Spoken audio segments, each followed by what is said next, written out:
গত ২৮ ফেব্রুয়ারি যুক্তরাষ্ট্র এবং ইসরায়েলের যৌথ হামলায় নিহত হন ইরানের সর্বোচ্চ নেতা আয়াতুল্লাহ আলী খামেনি। সেই শোকাবহ ঘটনার পর আজ রাজধানী তেহরানে অনুষ্ঠিত হতে যাচ্ছে তার রাষ্ট্রীয় শেষ বিদায় অনুষ্ঠান। আর এই বিদায় অনুষ্ঠানটি আধুনিক ইতিহাসের অন্যতম বৃহৎ এক জনসমুদ্রে পরিণত হতে যাচ্ছে। শাফাক নিউজের প্রতিবেদন অনুযায়ী প্রিয় নেতাকে শেষবারের মতো এক নজর দেখতে তেহরানের রাজপথে আজ অন্তত ১ কোটিরও বেশি মানুষের সমাগম হতে পারে বলে ধারণা করা হচ্ছে।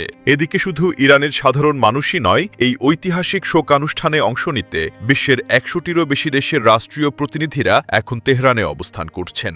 এত বিপুল সংখ্যক মানুষের উপস্থিতি এবং বিদেশি অতিথিদের ভিড় প্রমাণ করে বিশ্ব রাজনীতিতে আলী খামেনির প্রভাব কতটা সুদূর প্রসারী ছিল। নিজের পরিবারের কয়েকজন সদস্যসহ নির্মমভাবে নিহত হওয়া এই নেতার বিদায় বেলায় পুরো ইরান আজ স্তব্ধ। তবে এই বিশাল শোকানুষ্ঠানের মাঝেই একটি বড় প্রশ্ন ঘুরপাক খাচ্ছে।